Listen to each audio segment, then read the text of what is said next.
Arabella of Red Oak. Here on campus, where we have an independent living, assisted living, and memory care on site. This is our independent living building. So I'm going to take a moment to introduce you to our panel of experts. So we'll start with Nicole. Nicole Glass with EXP Realty, if you could share a little bit about yourself. Hi, Nicole. I'm with EXP Realty. I've been an agent for coming up on 5 years. I've always been in the housing industry, worked with builders and interior designer for a long time.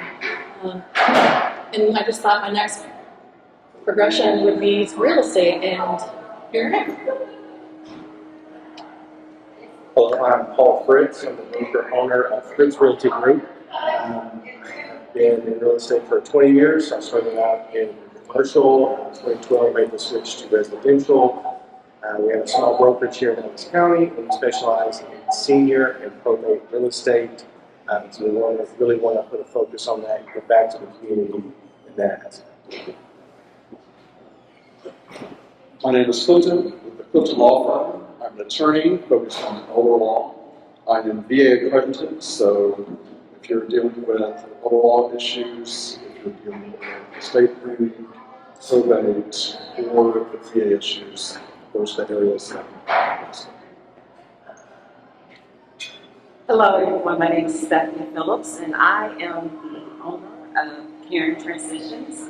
Caring Transitions is the nation's largest senior relocation, downsizing, and estate sale company. Yes, we do all three of those things.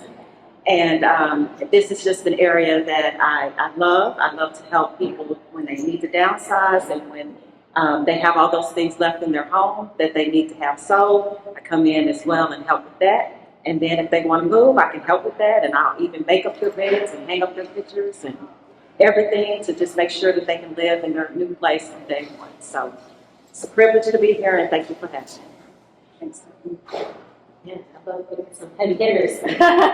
My name is Twee York. I'm in the insurance industry. Touched a little bit on different areas, but today's focus would be life insurance and how do we help to leverage that to your benefit, especially when it comes to taxes. Okay, thank you very much. So we'll start with questions. And if you want to take the first question to me since you've got the mic. Feel easy.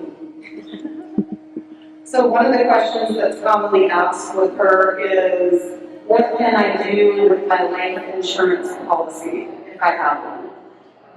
So a lot of times people have already purchased life insurance, whether it's through your job or personal aspect of it. If we're talking about downsizing, what you can do is reach out to your carrier, whether it's New York Life, etc. Let them know, hey, I can no longer afford life insurance. Can we bring down that death benefit or that face amount? That way it can help you readjust your finances. Another option that you have is life settlement. This one isn't talked about as much, but you're able to sell a life insurance policy. It can be term, whole life, index universal life. What the company will do is they'll run an estimate to see what you would receive, and you no longer for that policy, you get a cash lump sum. Thank you. Okay, for Ms. Stephanie, how do I get started with a downsizing project? All right, everybody, I want you to take some good notes. I have one question. How many of you have a junk drawer at your house? All right, that's where you start. You start small. You start small and you say, I'm going to give myself a few minutes each day to go through and clear out that drawer. And then you get bigger. You go to the kitchen cabinets and you just expand that. So don't try to tackle it all at once. Start small. Bite size. Good advice. So for people that have more than one junk drawer, that's a no-no. One junk drawer at a time. All right, Mr. Clifton. Who would be eligible for VA aid and attendance benefits? So VA Aid and Attendance is a program that was actually established back in the time of Abraham Lincoln for the veterans of the Civil War. And it's continued on over the years, and its current iteration is those veterans that have served during a wartime period. And wartime periods are going to be things like World War II, Korean War, Vietnam. If you were in service from 64 through 75, you didn't have to be in Vietnam. What matters is you were in a wartime period. And if you were in the wartime period, then you could be eligible for up to $30,000 a year to be able to help you with your care. And so it's an amazing benefit to those who are veterans. And so, yes, sir. We can just barely hear you, but I would really like to hear the part that you just said. Okay. Remove this. Would it be easier if I just spoke out? It might be. Okay. It's the background noise. Yeah, there's a lot of background. Yes, there is, sorry. Sure. So it really depends upon where you're at. So if you are an active duty veteran, if you have, basically it's 4 gates to the aid and attendance process. And I'm going to keep it very truncated. So if you have service dates of active duty during a wartime period, then that is the first and most important gate. We're going to look at your health, we're going to look at your assets, we're going to look at your income, and we're going to just consider how your health plays out. And so if you have covered that first hurdle of the dates of active duty, then everything else we can find ways to be able to work with typically. And so that's going to get into a lot more detail, but that's just a very, very brief and basic overview. So is it really based on income or wealth? It is not about wealth and, well, I'll say there are asset limits and there are income limits, but how they deal with income is your income is irrelevant if you are able to then expense out in a way that the VA accepts expenses. So you can get with the scenario with the VA where you can have $12,000 a month coming in income, but if it's all counted as a certain type of expense called a QME, then you can qualify even with $12,000 in income. In the same way, if you have someone with $2,000 in income, but their QMEs are not where they want it to be, then you may not receive the benefit at all because your QMEs are not high enough. So that's something that we work with you through it. So don't self-select with, I'm making too much money or I don't have enough. It is we can work with you in that process. Generally speaking, I don't qualify for VA benefits. I served during the right time, but I'm over the limits. That's something that we can actually talk with and work with through you. Like this is, when it comes to the VA, because it's a government entity, they have very clearly defined things that they can and cannot do. And so that's where, as a VA accredited attorney, I'm able to work with them and with you to say, if they follow these guidelines, then we can make it work. And how much is it for how? But, so if you're looking at dollar amounts, if you are a married veteran, you're looking at around $2,800 a month. It would come income tax free to you. And is there a limit of a stipulation of what it's used for? You have to be over the age of 65. Yeah. And so, yeah, Michelle's giving you so there, as long as you meet the qualified medical expense threshold, then that is the key. So you're then able to spend it for, like, your QMEs are taken care of, and then this is excess income for you. But thank you. That's went very long for a very short question. Oh, that's right. Good to Okay, good questions. Okay, Paul, what are the most important steps seniors and families should take when starting the downsizing process in terms of the Realty? Is it better if I talk or is this better? Does the echo weird? Yeah, So the most important steps in the process. So number one, I would say far and away is to start early. It's never too early to start. I don't think most people realize on average, it's about 2 years from the time you make the decision that we're going to sell this home and downsize, right size, independent living to the 55 community. It's starting early and then getting help from professionals, professional organizers, professional movers, professional real estate people to get you the value in the home so that you know what you can expect on the other side of it. So when you start 2 years early, you know what the market's doing, you know the equity in your home, you know what options you have, and you can go interview different communities, see what's going to be the best fit for you. A lot of people wait until it's time and you're under a lot of stress and duress and you're overwhelmed, and it's hard to make some of those decisions in an informed way. You're kind of having to react instead of be proactive.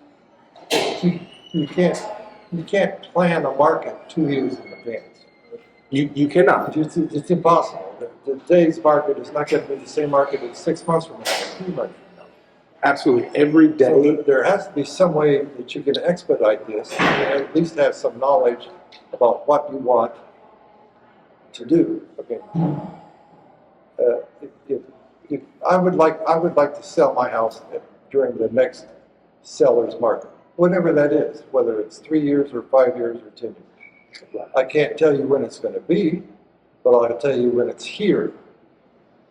And when I tell you it's here, I may only have 3 months to capture that market. Absolutely. So in starting early, we come out, we look at the home and we say, here are improvements you can make that would add value. Here are things that maybe need to be done to the home. If we don't do them, like certain repairs, the home won't qualify for financing. So when that seller's market does get here, we're like, oh, we'd love to sell the home, but it's not going to qualify for VA, FHA, or USDA financing because of these issues. But now you've got a very short time to try to get those things done and then get the home on the market, and you're chasing the market versus we come out 2 years, a year. I mean, realistically, you start when you start, right? But the earlier, the better. And we come out and say, okay, these are the big 3 things we need to resolve. And you have 6 months, a year, however long it takes, but you have a game plan put together. And you've already started going and saying, well, if my house is X amount of dollars and I owe, or it's free and clear, here's what it's going to cost to sell or repair the property. So you have a much better idea of the equity that could be there. In Texas, we're fortunate. Our appreciation is about 3% a year on average. These last 4 or 5 years are unicorn years. But you can kind of gauge, hey, whenever we see these trends start to occur, we've already done the CMA. We've already looked at your home value. We've already looked at what repairs need to be done. You know you're on a waiting list. It's more like Arabella or wherever your next place is going to be, so that we can move much faster to capture that market when it gets here. Does that make sense? Does that answer your question? Yeah, kind of. Okay. But I'm also dealing with, I don't have an old house. It's 5 years old. Right. Hopefully, there's not a lot of repairs in the next couple of years. Right. Absolutely. Yeah. So that takes care of a lot of those issues. Right. And we own that house outright, so I don't really worry about paying off debts or any of that kind of stuff. Okay, another good question here. So Nicole, this kind of leads into what he asked. How can seniors determine the market value of their current home and use that to plan for next steps? Well, my advice would be to talk to a real estate agent, someone who knows the market, someone who looks at it every single day. We look at it all day, every day, talking to several different people. So a real estate agent is your first place to start. Not every real estate agent is going to be the perfect agent for everybody. I know I'm not everybody's cup of tea. Paul may not be everybody's cup of tea. So it's a good thing to do is to talk to someone. When you find one that you like, they're going to give you advice on what to do next. Do you need to declutter? How should we stage your home to get the best price for your home? Because I know my house is not always decluttered. It is not always show friendly. And the majority of people aren't. So those are some of the things that we talk about with our clients. Other than looking at the market and when the best time to start going onto the market would be. And as to Paul, like Paul said, sometimes you need to start earlier, but sometimes you just can't. Sometimes you can't start earlier. And I just dealt with that a couple of months ago. I had a client whose father passed away and her mom needed to sell the home. It wasn't in the best shape, but we sold it in 3 months. And she got a good price for it. And she's here in Arabella and she's enjoying herself. So it just depends mostly on the situation that you are in. It's not every situation is the same. Awesome, thank you. All right, Tuli, back to you. If I have an existing life insurance policy, can I sell it, and if so, how? Okay, so I mentioned this a little bit with the last question. There is something called bilateral settlement or life settlement. And what happens a lot of times is, let's say you own that life insurance policy, you can no longer afford it. Maybe your needs have changed and you just simply don't need it anymore and you don't want to make that payment. What you can do is reach out to a life settlement company. They're going to give you an estimate based on your life expectancy and what type of policy it is.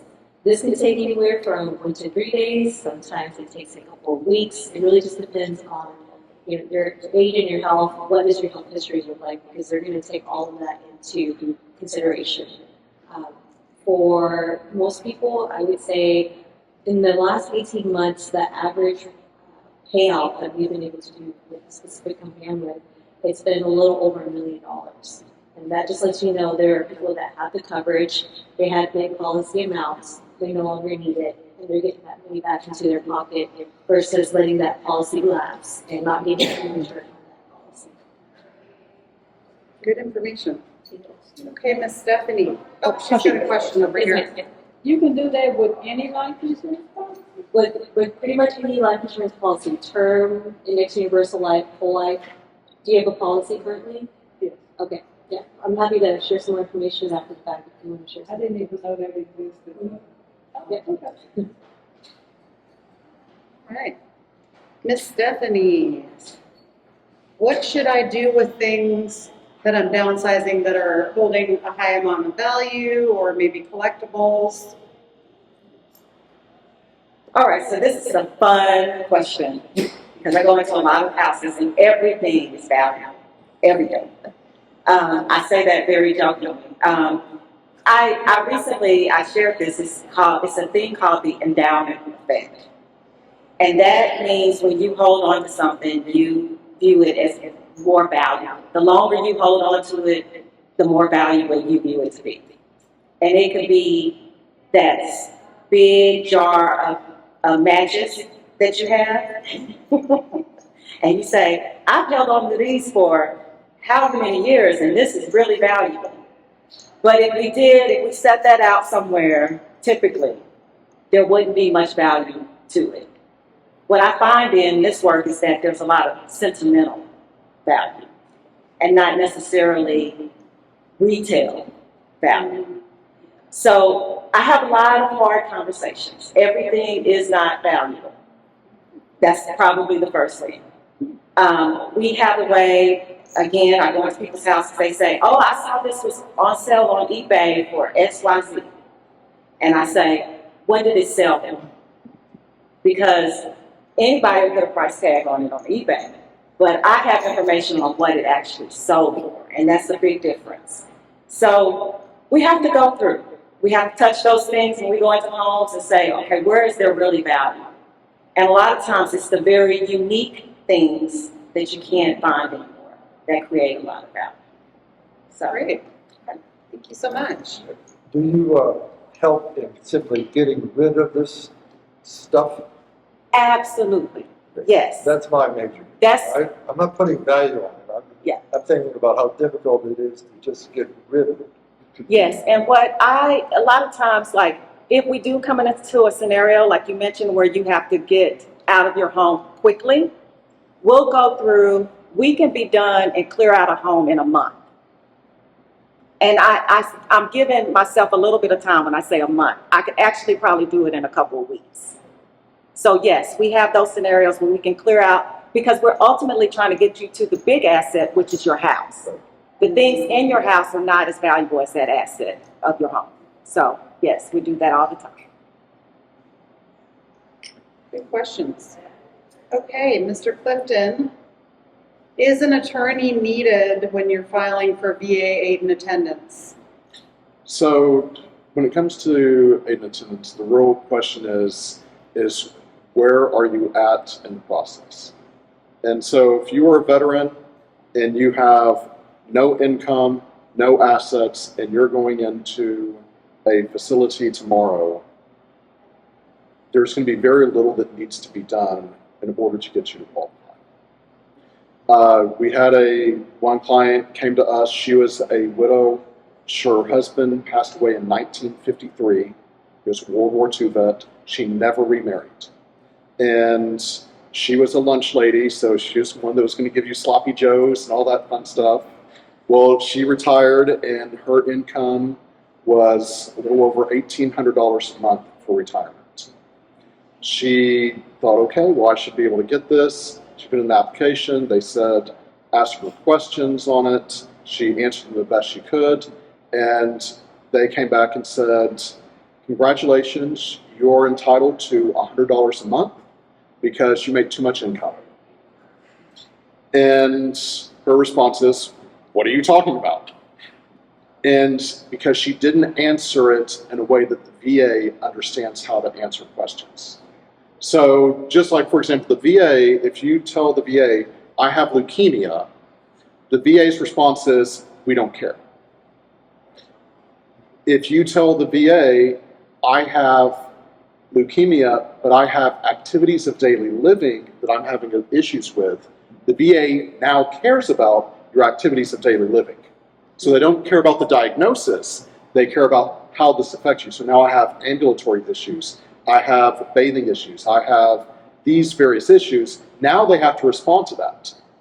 So if you don't understand how the VA asks questions, then it's hard for you to get a full benefit from it, because the way that they work is to make things sometimes it's as complicated as possible, and other times they try to say that it's very simple. They'll ask you a simple question, but if you don't speak their language, then you're not actually answering the questions they want to have.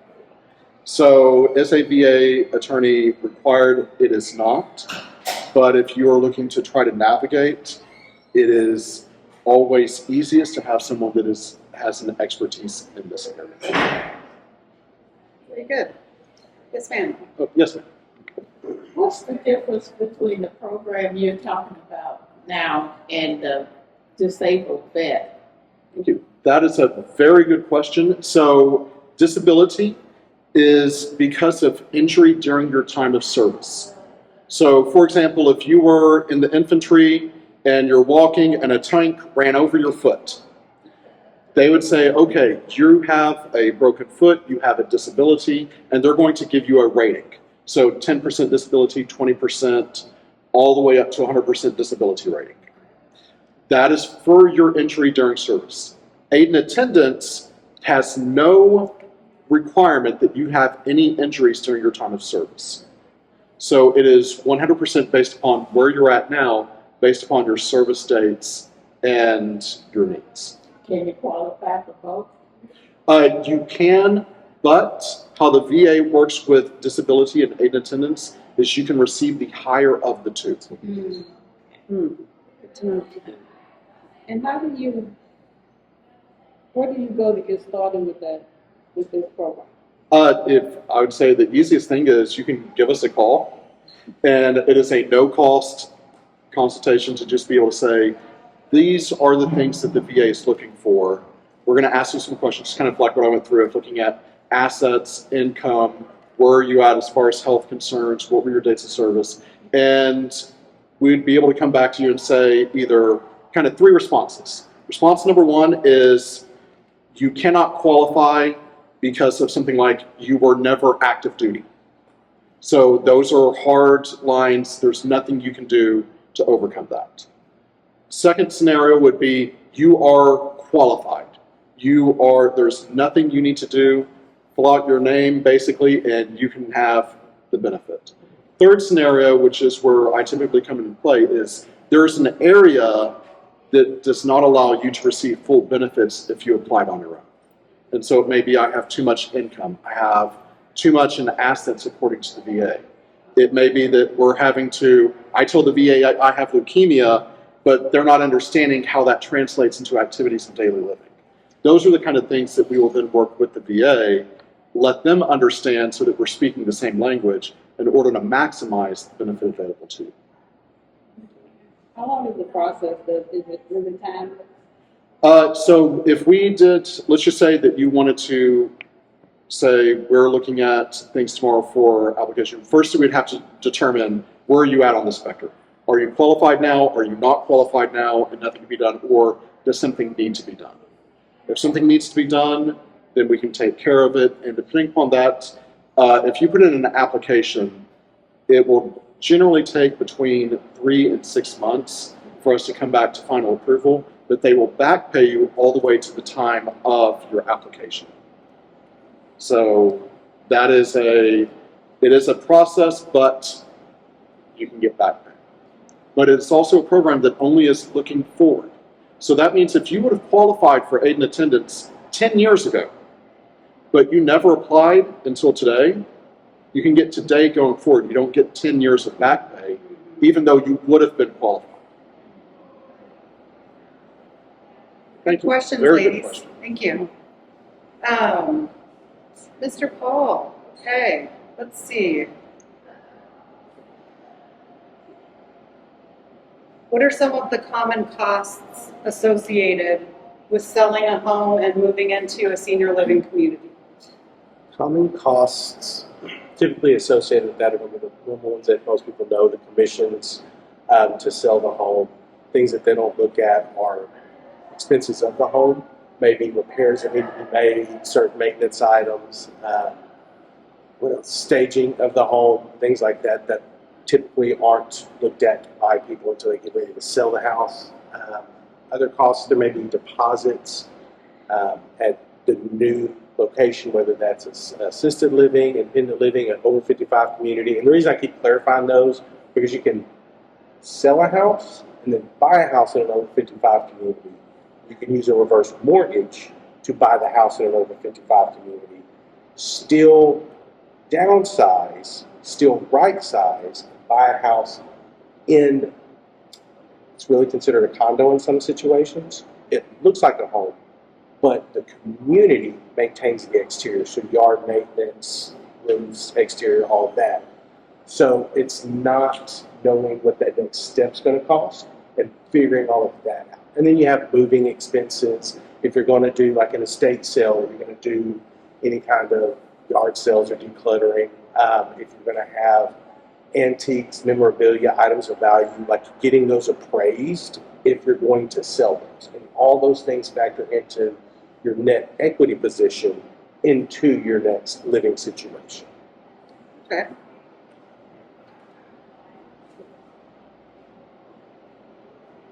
All right. We look at everything in a total from the real estate side. Okay. There could be benefit, there could be insurance, there could be all of these things, and we're trying to say what's the net equity, not just equity in your home, but what is your total out of pocket into Okay. your next situation. Thank you, Paul. Nicole, do you have resources for me if I need to donate or get rid of furniture or belongings? Absolutely.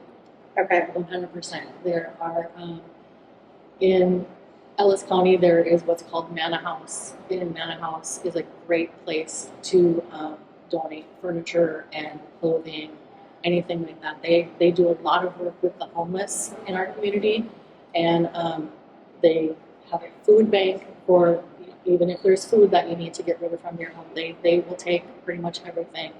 You can also donate to Goodwill. There are families that are always in need that would be happy to take what you have. Also, another place that I utilize a lot is estate sales.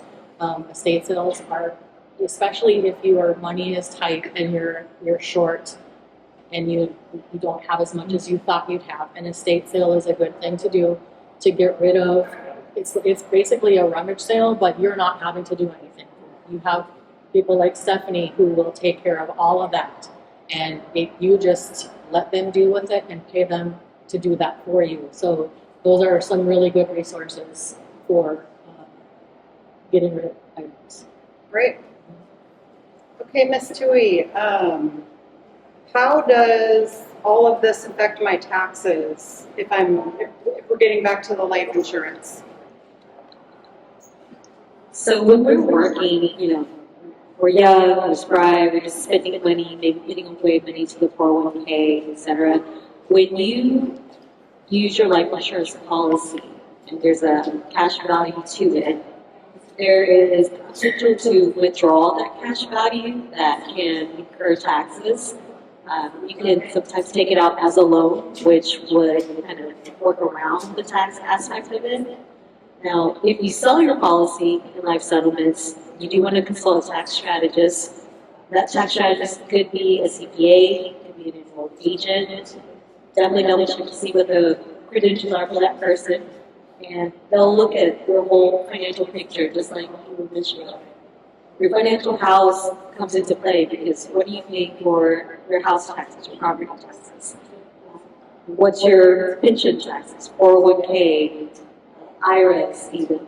So they'll take a look at that whole picture and they'll say, hey, you need to readjust what you've got going on. Maybe don't take a distribution from this bucket and take it from here. Because the ultimate goal is we don't want you to have to pay more taxes than you need to. We want to keep more in your bucket so that you take care of your QMU's qualified medical expenses. We want to save money for things like that. Miss Stephanie, should I get a storage unit when I'm downsizing?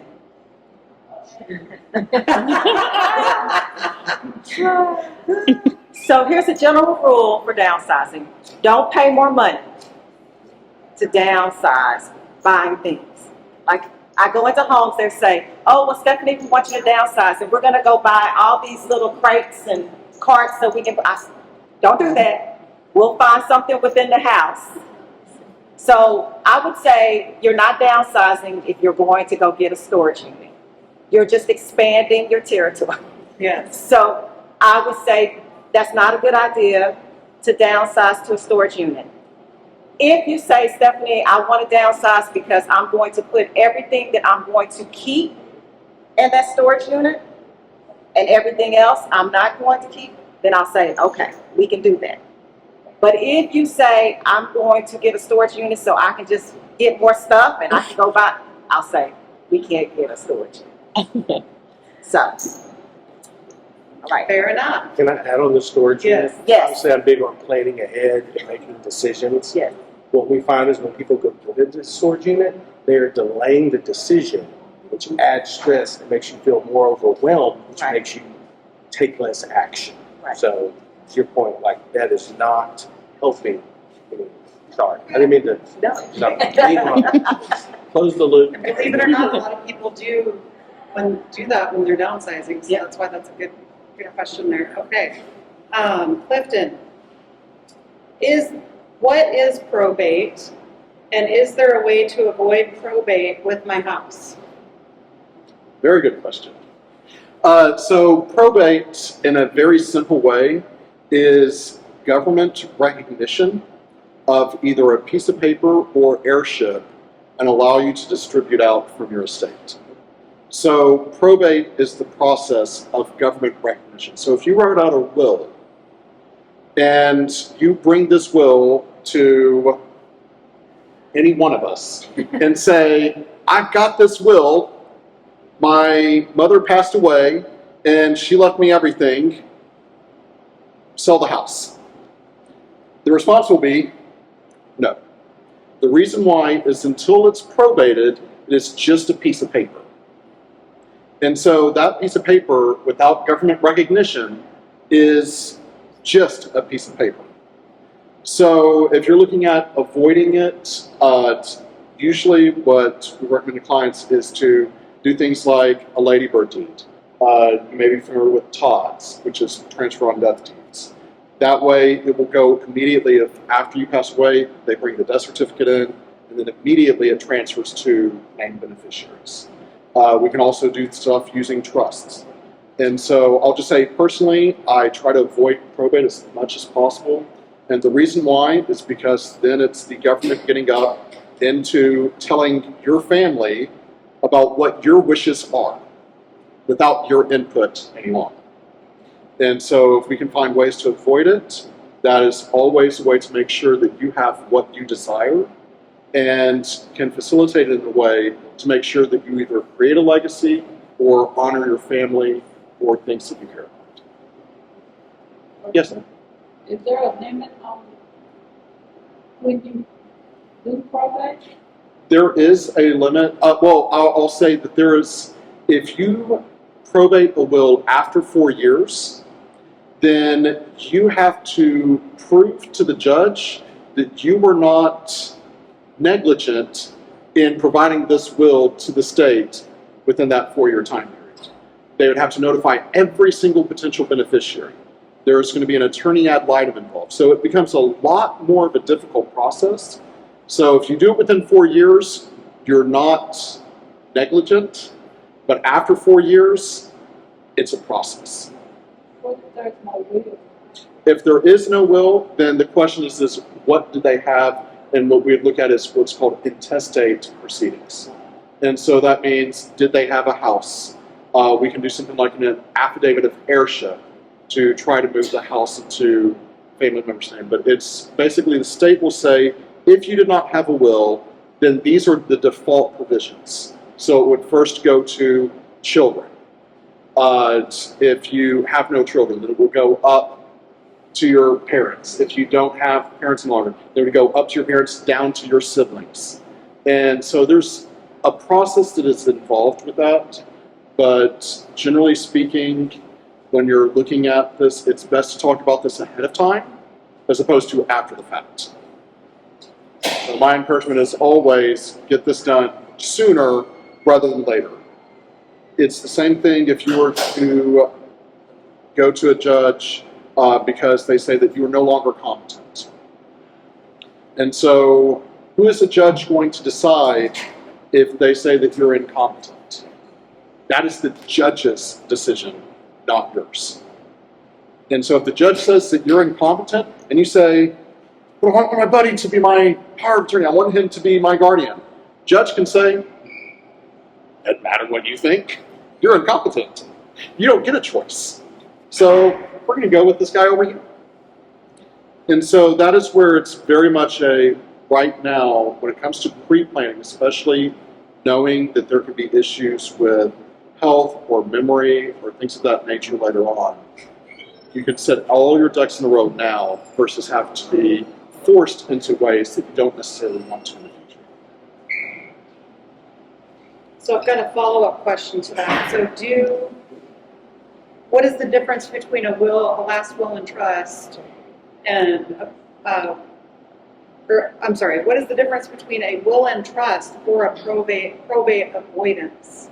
Okay, so will is the pathway for you to recognize a will is you must go through probate. That is government recognition. If you have something like a trust, or you do something where you can transfer it outside of probate, such as a ladybird deed, then you set these documents up in place now. You fund the trust with whatever you want to now, and if anything happens to you, the trust will say what happens to your stuff.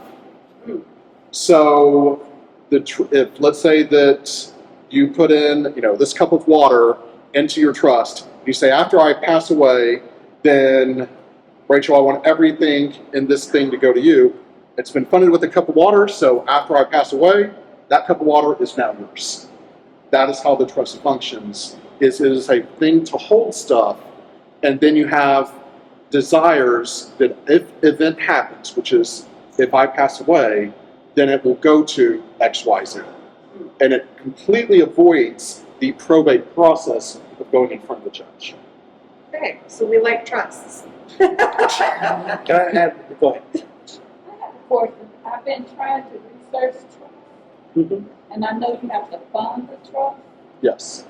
How do you do that? I mean, what do you do? Do you have a separate account that the money you have to put aside? Sure. That is an excellent question. So what funding a trust means, like just think of a trust as literally a bucket.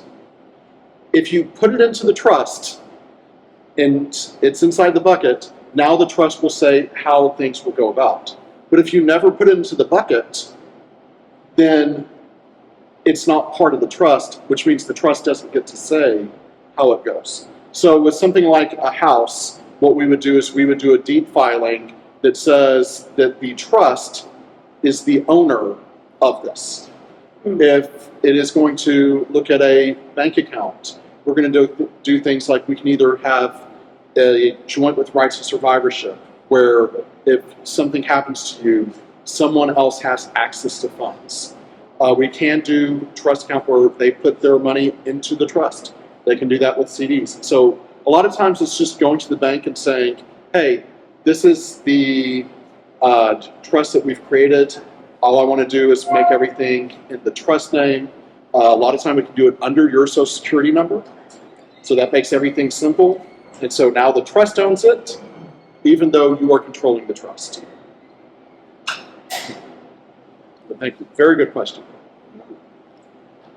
So, yes, ma'am.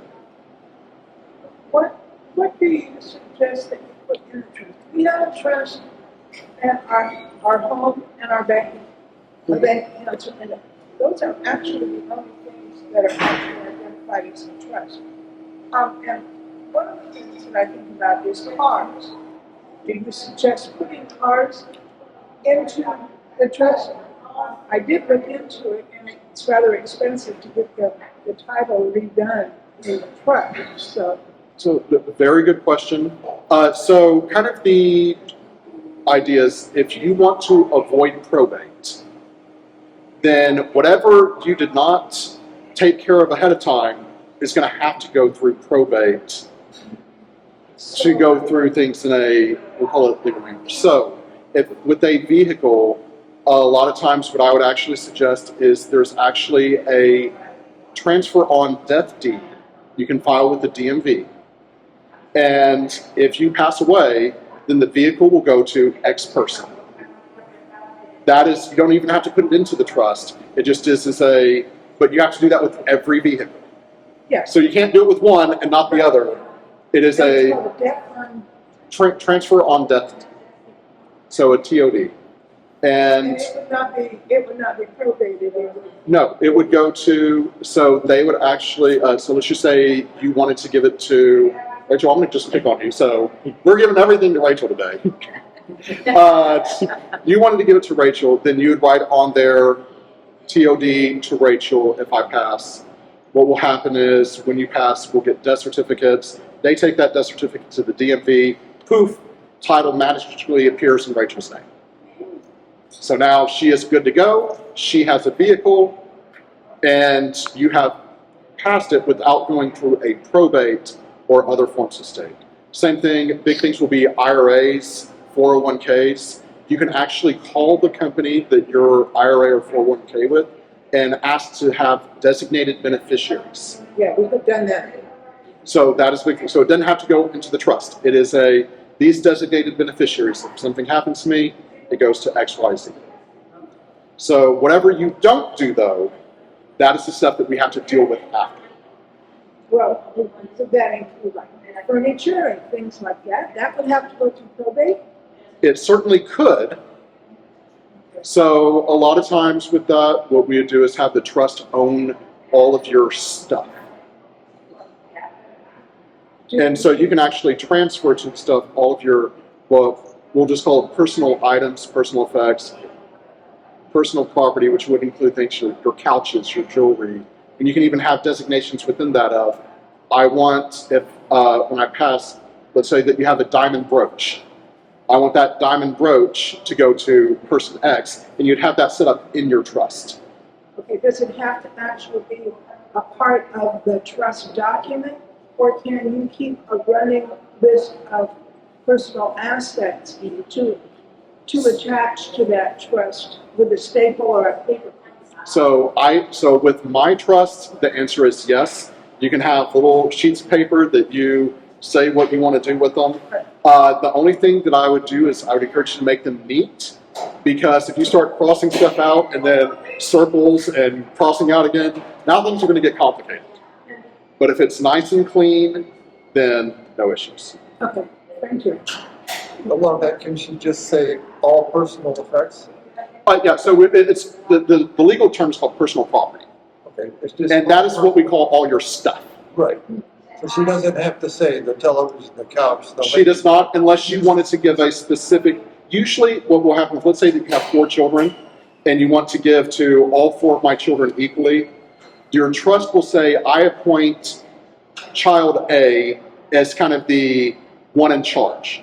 So child A can say, we're going to sell this, we're going to do an estate sale, we're going to do whatever it may be, and then the proceeds would be divided among those 4. It could be that you're going to decide if we're going to take things of equal value. So they go through your house, decide what they want to take home. There's a number of ways that can do that, but your trust would give the power to say, this is how I want it done. I'm pretty sure that our son will come in the house and call that lady and say,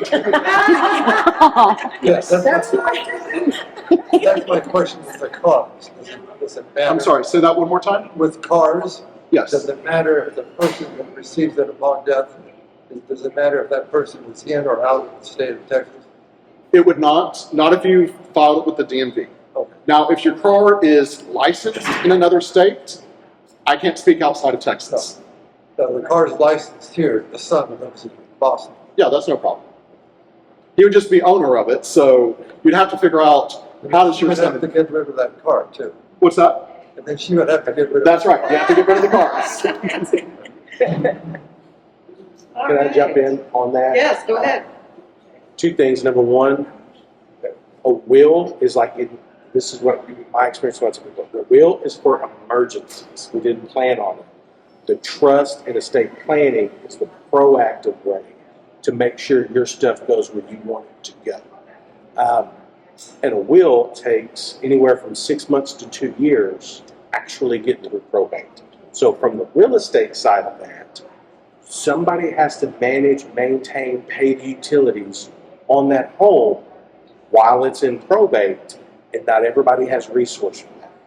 And if we have to go get orders from the judge to say, can we use this bank account to pay mortgages, utilities, yard maintenance, taxes, insurance, like that makes it more complicated. So will, emergencies, estate planning, proactive. And then the stuff part of it, your personal property, what I have, and those are great questions back there, what I've kind of figured out over the years is if there's something you want to give somebody, give it to them while you're still here with them. Get that enjoyment. Be able to see, you'll be shocked at how many people you think my daughter wants this brooch or something, but what they really want is the finger painting from when they were in kindergarten that probably would have just got donated and thrown away. Right? We don't know what has that sentimental and emotional value to others until we have a nice dinner.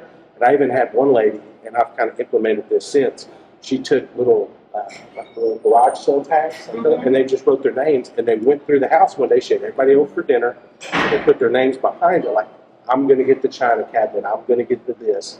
And so that way everybody kind of knows, and then she can go in the trust or in a will and say, Bob gets this, Sarah gets this. So, Then there's no fighting over all the Yeah. things either, because that is a problem too. We have both wills and trust. Is that not a good idea? It is good in case there's something that you've forgotten about. So if there was, let's say that you received an inheritance that you completely forgot about.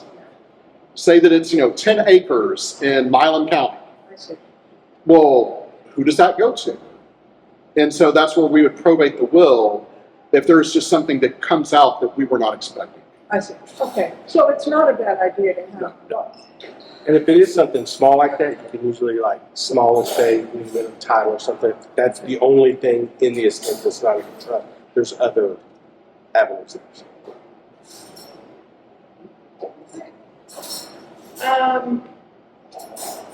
Covered some of these. Let's see here. It's different. You can go. What are some of the unexpected benefits that seniors experience after downsizing and simplifying their lives? So for me, some of the unexpected benefits, number one, it's maybe counterintuitive, but the freedom that comes with it. We have this misconception that it's going to be more restrictive, it's in a different place, I don't know these things, but once you get rid of or give up the maintenance on a home, stress on a home, being in a place like Arabella, they have events, community things like this, restaurants, where you can go be part of a community. And that belonging and community really is something that re-energizes people. And then they're like, man, it's easier to not have to maintain this stuff. It's easier to not have to pay all these bills because it's all included. Right. And that freedom comes with having less responsibility. So stress goes down, anxiety, and then a new sense of purpose. You're more active too, because places like Arabella, they take trips. They take trips to shopping or the casino or any of these kinds of things, and you don't have to worry about driving, you don't have to worry about any of that. You just hop in with your new friends and you go enjoy yourself and live your life to the fullest. So that's another wonderful benefit that I've seen. Mm-hmm. And then, so my next question kind of goes into that. You've moved in some clients to this campus, Nicole. What do you think has changed in their lives since they've downsized, just knowing them and having sold their homes? Well, one thing for certain is, the client I was telling you about earlier, her husband had passed away last February. We started working right away to get her ready because she could not afford to live there by herself with the amount of money she had. So we got to work right away. I went to visit with her. We walked through her home. We went and talked about all the things that she felt were important. We hired an estate planner to come and take care of all those things for her, which gave her extra money in order to live. And then we put her house on the market, and she came here, and she has made, without her husband, she was very depressed and sad.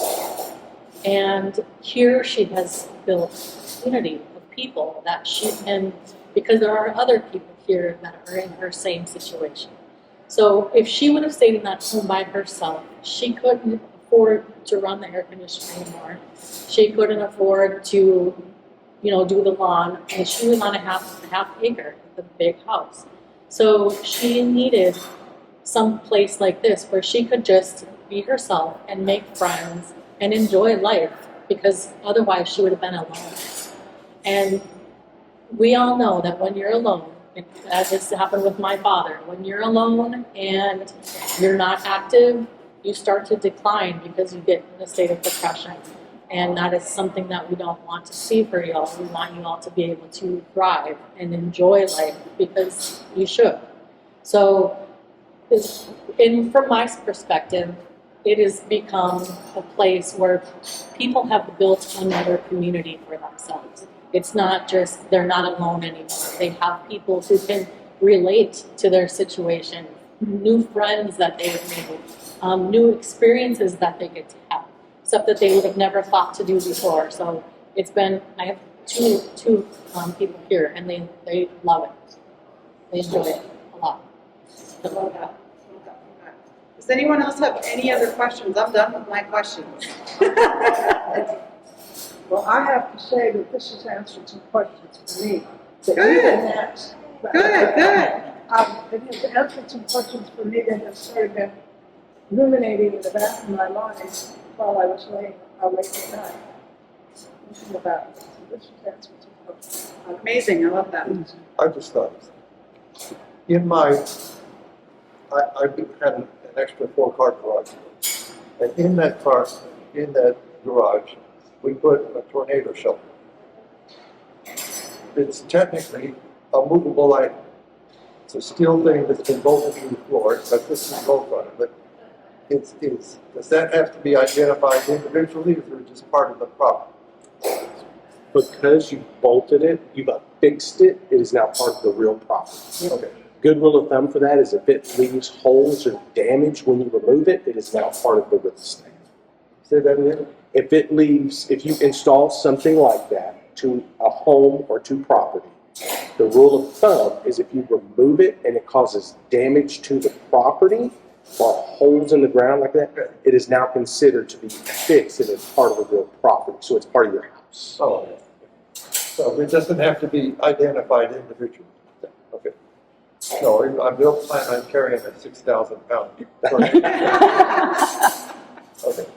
But it is technically movable. If somebody says, I don't like where it's sitting, and they pick somebody up, they can pick it up and move it to another corner. That's what they want to do. They'll have to buy the house first. They can find a house to That's do it. right. And they gotta pay someone to do it, so but that would be on you.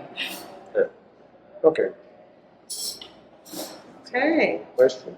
anyone else, questions, comments? Another note, I have a client that is in the memory care area of Arabella. She's not in this building.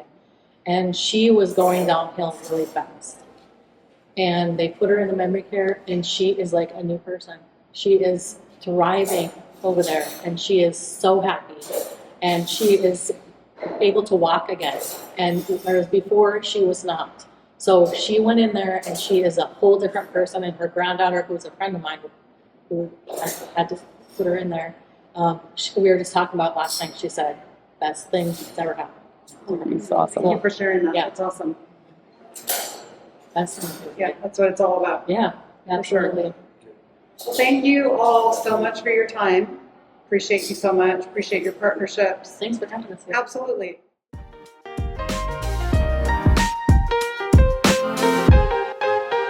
Call Paul.